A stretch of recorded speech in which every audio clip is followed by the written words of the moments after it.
अच्छा, कभी ये सोचा है कि माइकल जॉर्डन, टॉम ब्रेडी और क्रिस्टियानो रोनाल्डो जैसे महान खिलाड़ी सिर्फ टैलेंटेड ही नहीं, बल्कि दिमागी तौर पर भी बाकियों से इतने अलग क्यों हैं? आज हम उनकी मानसिकता के उस कोड को क्रैक करेंगे जिसने उन्हें अपने अपने खेल का गोट यानी ग्रेटेस्ट ऑफ ऑल टाइम बना दिया।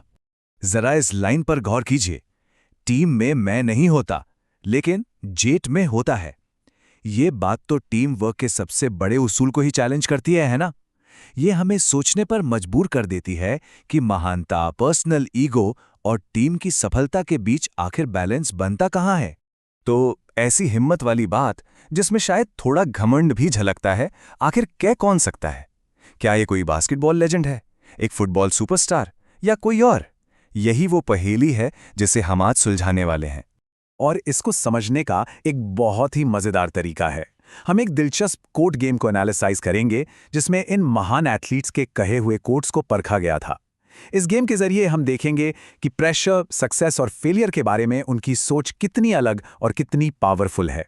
तो चलिए शुरू करते हैं और सबसे पहले मिलते हैं उन 3 महारथियों से जिनकी हम बात कर रहे हैं। तो यहाँ हमारे सामने हैं 3 अलग अलग खेलों के बादशाह।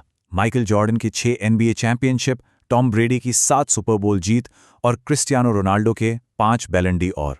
देखिए, ये सिर्फ नंबर नहीं है, ये अपने अपने खेल पर राज करने की कहानियां हैं।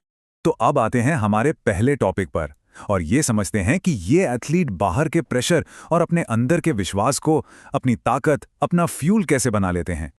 सोचकर देखिए कि कोई इंसान लाखों लोगों की नफरत और प्यार दोनों को अपनी ताकत कैसे बना सकता है। ये लोग नेगेटिविटी को अपनी ढाल और पॉजिटिविटी को अपना हथियार कैसे बना लेते हैं। आइए देखते हैं। अब ये कोट पढ़िए, आपका प्यार मुझे मजबूत बनाता है, आपकी नफरत मुझे अजेय बनाती है। ये सुनते ही दिमाग में एक ऐसे खिलाड़ी की इमेज बनती है जो पब्लिक की राय पर जीता है, और ज्यादातर लोगों का अंदाजा यही होगा कि ये रोनाल्डो है। और ये गैस बिल्कुल सही निकला, ये क्रिस्टियानो रोनाल्डो ही है। ये जो माइंडसेट है ना, ये दिखाता है कि उनके लिए हर इमोशन, चाहे वो अच्छा हो या बुरा, एक ही काम करता है, फ्यूल का। और यही चीज उन्हें बाहर की दुनिया की राय से आजाद कर देती है। अच्छा, अब ये दूसरा कोट देखिए। इसमें एक गजब का सेल्फ कॉन्फिडेंस झलकता है। मुझे चिंता करने की जरूरत नहीं है कि दूसरे क्या सोचते हैं, हर कोई जानता है कि मैं कौन हूं। ये सुनते ही शायद माइकल जॉर्डन का ख्याल आता है ना, जो अपने बेबाक अंदाज के लिए मशहूर थे। लेकिन सरप्राइज, ये भी रोनाल्डो का ही कोट है। ये उनके पहले वाले कोट से एकदम जुड़ जाता है और एक पैटर्न साफ दिखाता है।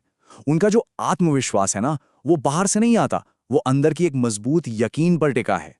तो ठीक है, सेल्फ बिलीफ तो बहुत जरूरी है, ये तो समझ आ गया। लेकिन जीत को लेकर, विनिंग को लेकर इन खिलाड़ियों का क्या रिश्ता है? और यहीं पर हमें एक विनर के दिमाग का सबसे बड़ा कॉन्ट्रडिक्शन देखने को मिलता है। एक तरफ एकदम अहंकार वाली बात, टीम में मैं नहीं होता लेकिन जीत में होता है, और दूसरी तरफ टीम वर्क की सबसे बड़ी मिसाल, टैलेंट गेम जिताता है लेकिन टीम वर्क चैंपियनशिप जिताता है। और सबसे कमाल की बात जानते हैं क्या है?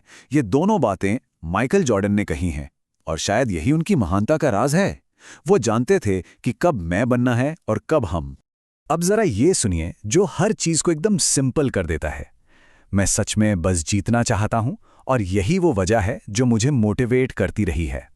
मतलब कोई बहाना नहीं, कोई कॉम्प्लिकेटेड फिलॉसफी नहीं, बस एक लक्ष्य जो सब पर भारी है। और ये सिंगल माइंडेड फोकस, ये है क्लासिक टॉम ब्रेडी। उनका पूरा का पूरा करियर बस इसी एक लक्ष्य के इर्द गिर्द घूमता है, जीतना। बाकी सब कुछ उनके लिए बाद में आता है। तो सवाल ये है कि जीतने की ये भूख आती कहां से है? ये सिर्फ एक चाहत तो हो नहीं सकती, ये तो असल में अथक मेहनत और अनुशासन की आग में तैयार होती है। चलिए इस प्रोसेस को थोड़ा और समझते हैं। तो ये सवाल मन में आता है कि जब ये गोट्स, ये दिग्गज फेल होते हैं, तब क्या होता है? वो हार को और हार्ड वर्क को किस नजर से देखते हैं? असफलता मुझे और भी ज्यादा मेहनत करने पर मजबूर करती है। ये एक छोटी सी लाइन माइकल जॉर्डन की पूरी मानसिकता को बयां कर देती है। उनके लिए हार का मतलब अंत नहीं था, बल्कि और बेहतर होने का एक नया मौका था। अब ये बयान देखिए जो खुद को लगातार बेहतर बनाने की एक गहरी अंदरूनी इच्छा के बारे में है। मुझे सीखने, सुधार करने, विकसित होने की एक अंतहीन जरूरत महसूस होती है। और आपको जानकर हैरानी होगी कि ये रोनाल्डो ने कहा था, वही रोनाल्डो जिन्हें हम अक्सर उनके बाहरी कॉन्फिडेंस के लिए जानते हैं।